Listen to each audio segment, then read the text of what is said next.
Hi everybody, my name is Maria Bostian. I'm the Fire and Life Safety Educator for Kannapolis Fire Department.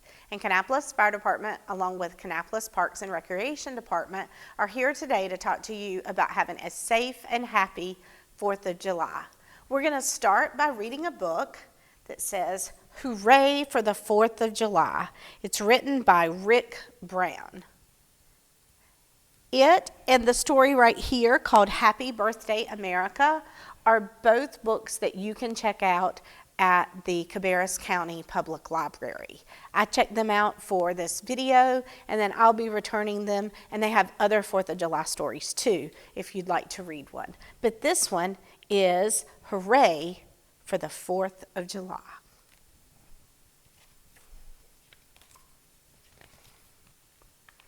Oh my goodness, look at that puppy with the American flag. How cute. Everyone is crowding in, waiting for the parade to begin.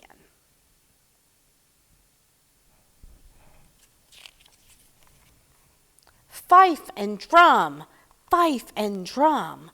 Who will be the first to come?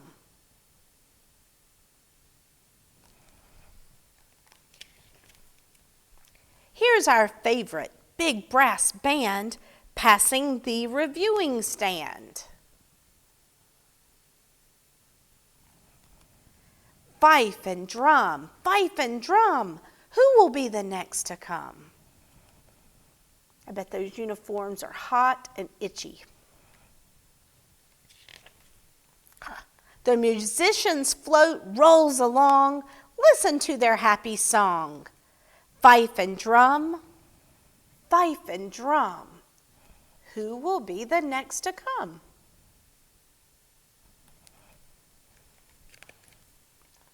High school kids on bikes ride by, with flags a-flying oh so high. Fife and drum, fife and drum. Who will be the next to come?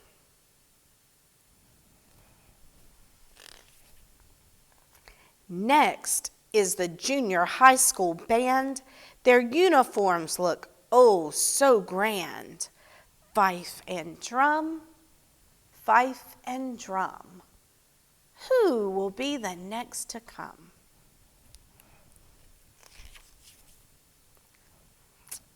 Firefighters drive an old fire truck. They wave a banner. Lots of luck. Can you find the Dalmatian dog there? There he is, right there. Fife and drum, fife and drum. Who will be the next to come? Clowns on stilts throw confetti. We wonder how they stay so steady. Fife and drum, fife and drum. Who will be the next to come? Motorcycle police drive by last. Now the whole parade has passed.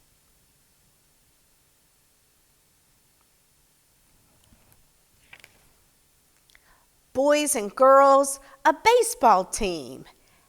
Everybody starts to scream.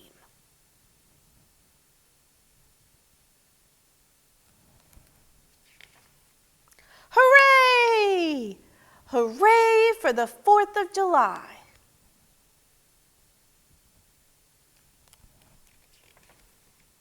Hooray! And again, what's the title? Hooray for the 4th of July. Oh my goodness, this looked like a really fun parade to watch. I'm going to go back to the beginning here.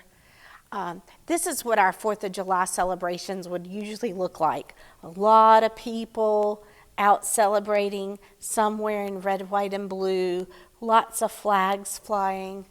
Our 4th of July may look a little bit different this year. We won't be having the large crowd gatherings. We won't be having parades. We won't be having our summer concert here with the symphony in Kannapolis, but we've still got lots of fun ways that we can celebrate. When I read this book, I thought this page was wonderful.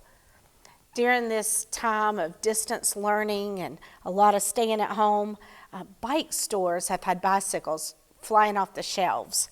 And so with lots of people having new bikes, I thought decorating your bicycle might be a fun way for you and your family to celebrate. You could decorate your bicycles and make sure you put on your helmets and ride safely around in your neighborhood, or maybe you could visit one of our greenways here in Kannapolis, or maybe even loop the loop and show your patriotic spirit right there. Another way, I've really gotten into researching glow sticks. So this one that I had stuck in my flowers, I love this one. It comes in a package. I will say I got it at one of our local dollar stores. Comes in a package, and then you just take the flag, stick it over top, and that's a glow stick for you. And then I've got a couple others. This one also came from our local dollar store. Let me see if I can get it to work. Oh yeah, you twist it. So this one you can use it over and over again. Look how bright that is. And they come in all different colors. I just got red because I work for the fire department. I like red. But again, you use it for a little bit. Oh, you have to go inside, turn it off, save it for later. Here we go. Got a glow stick. Oh, that's not going to stand that way. I'll put it right there. And then I found this really cool wand. It's got a button here. You do have to pull out a little tab right here. That's where the battery is. And so once you pull that out, then you press this button and it makes different speeds. It flashes at different speeds. Or I think you can go back just to the colors. That one I couldn't do for a long time. See, didn't it just, yeah. Miss Maria's old. She would like the one with just the solid colors. But I know my nephew, that would be the one that he would love.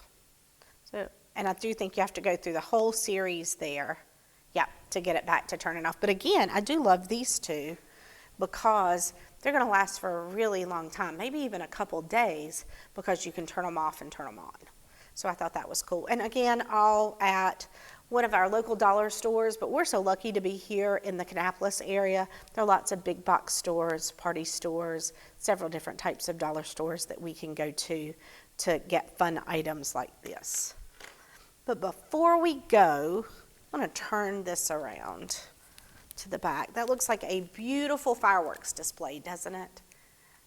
Just like you, I'm going to be sad that we're not going to be having these grand fireworks displays this year, but I really want to remind you of the dangers of using consumer fireworks, and particularly I want to talk to you a little bit about sparklers. A lot of boys and girls, and grown-ups too, think that sparklers are a really safe, fun thing to do. But did you know how hot the tip of the sparkler can get? What do you think? I bet it'll surprise you. I bet it'll surprise moms and dads and caregivers also. So this is a chart made by the National Fire Protection Association, and it says, how hot does a sparkler burn? And this comes from a fireworks safety tip sheet that we're going to also share with you so that you can share it with the grown-ups. But the tip of the sparkler, right here where we light it, can get up to 1,200 degrees. Boys and girls, that's hot enough to melt gold. If you look on the chart, maybe some of you have done some baking or cooking with your family since you've been home. Maybe you've made a yummy cake. Father's Day was this weekend. Maybe you made his favorite dessert. Water boils at 212 degrees. So think about water boiling, how hot. If you stick your finger in boiling water, how hot that is. Think that's 212 degrees. Sparklers, 1,200 degrees. Cakes bake at 350.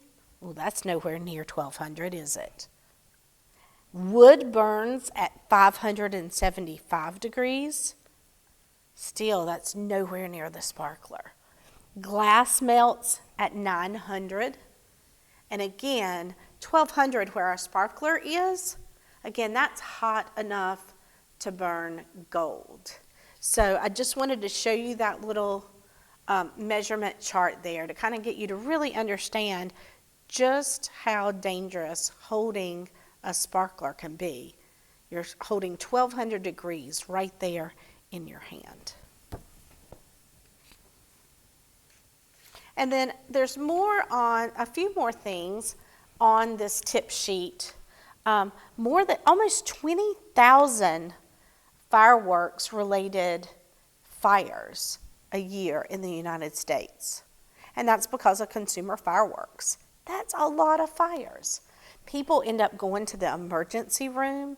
The emergency rooms get really crowded right around the 4th of July because people use consumer fireworks. And then this last one I wanted to share with you. Sparklers account for roughly 1/4 of all emergency room fireworks injuries. Let me say that again. Sparklers account for roughly 1/4 of emergency room firework injuries. These little things right here, 1/4 of emergency room visits. Either people drop them on their toes, or they go to grab them on the wrong end, or they start to fall and they grab them, or the sparks just fly onto someone else. But yeah, sparklers, although a lot of people think that they are one of the safest consumer fireworks, they're actually one of the most dangerous. So think of some other ways you can celebrate the 4th of July this year. Can you decorate your bikes and have a bike parade? Can you go on a picnic in your backyard? Can you drive around and look at other people's 4th of July decorations? Can you have fun with glow sticks? What can you and your family do to have a fun and safe 4th of July? Let us know in the comments. We'd love to hear about it. Bye-bye, everybody.